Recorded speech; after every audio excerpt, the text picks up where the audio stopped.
Guys, the Nintendo 3DS is selling beautifully, but I want more money. How do we fix this? Release Mario for the 3DS. But of course, we'll release the next 2D Mario and make millions. Huzzah! Nay, we shall release the next 3D Mario. You lie. But we have proven that 2D Mario can sell. Why would we put in more effort if we're going to make the same amount of money? I say we keep it 2D. Yet the people hunger for the next 3D Mario and needs to be 3D. We shall combine the two. A 3D Mario with 2D elements to give them a 3D Mario they've never experienced before.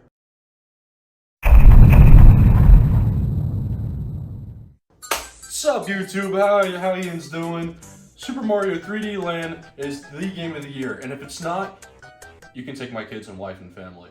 I am literally shitting myself. That's how good this game is. I am literally shitting myself. Anyone at Nintendo, anyone in the whole company, can f my wife anytime they want. How Ian's doing? Nintendo finally did it. They brought 3D Mario to the mobile gaming scene.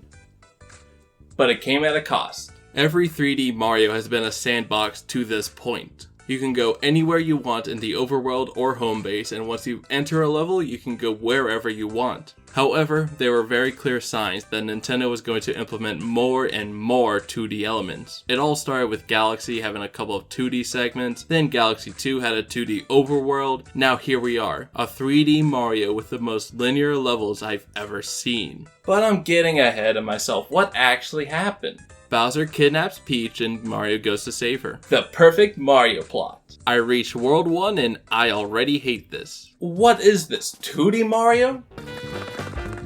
Yeah.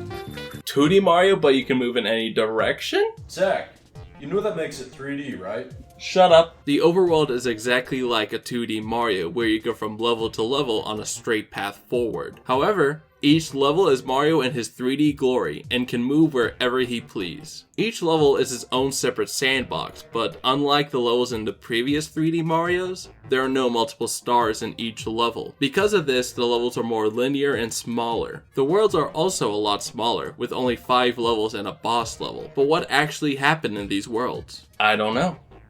And that's the game's biggest flaw, is that everything just blended together and by the next day I forgot everything that I played. The only thing I can truly remember is having fun with the power-ups and support items. The main power-up is the Super Leaf, which is the main focus of this game. They introduced a new power-up, the Boomerang Flower, in which you throw a boomerang. It's bad, and the only reason I knew it was introduced here was because of the game's Wikipedia. Ooh, little birds! The propeller box is fun as hell though. The levels in which you float down are fun and really show off the 3D effect, which is another thing the game has going for it. It's amazing to see Mario jump out of the screen at you, and they give you fun 3D puzzles that don't make sense in 2D. I wish I could show Jens what I mean, but I can't. And this isn't even a compliment to the game, this is more of a compliment to the hardware. You did a pretty good job. But I have the footage, and after watching it again, where did I say, oh yeah, that was an actual good level. World 1-1 for being the first, 1-3 for having me fall down a cliff, and the first Toad House where I found my love for murder. One castle and really any castle level for that matter are great because of the Bowser fights at the end. It's just like a 2D Bowser fight, but with the addition of the third dimension, it becomes better. Too bad most of the time you're ending a world with a boring airship level. 2-3 had pixel art, 3-1 had a nice open desert with a tower, and 3-5 had chocolate and candy.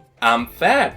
I don't know what you were expecting. 3 Airship had a cool 3D effect with spikes, again you just have to trust me on this. 4-3 had rotating blocks, 5-1 had the rising tower of death, 5-2 had a cool perspective and Zelda music. 5-4 had you crawling through moleholes. 5-5 is where you fell down with a propeller box and the world ends with a castle level. World 5 was pretty good. 6-3 was a fun ghost house. 7-4 had gears, which brings us to 8 Bowser, where Mario faces off against Bowser but like again, kills him and saves Princess Peach. Alright, That was pretty sly, Nintendo. 8-6 isn't good, so let's move on to the final battle. 8 Bowser Part 2 Electric Boogaloo. Mario comes in, but Bowser does a hero landing, breaking the floor immediately. The final fight is actually thrilling and kinda difficult as it takes the Bowser fight in this game and cranks it to a 10. You eventually beat him, save Peach, fly away, and that's the end of the game.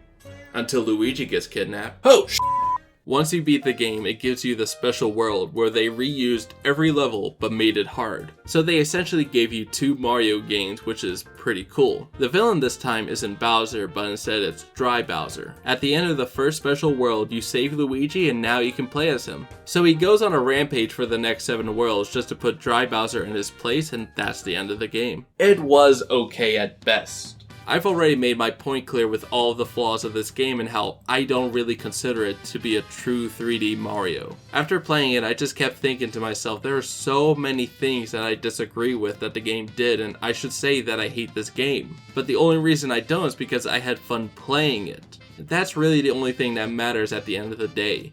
Is the game fun? Sure, the game is forgettable, slow, short, very linear, average music, and yeah, you know what, this game is bad. Super Mario 3D Land is the black sheep of the 3D Marios, and not for a good reason. But if you wanted to have equal amounts of fun and save some money, you could just browse the Wikipedia. Ooh, Brongo!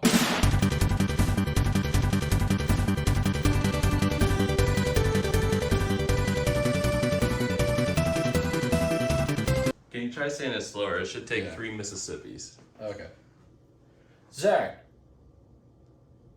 You didn't say anything.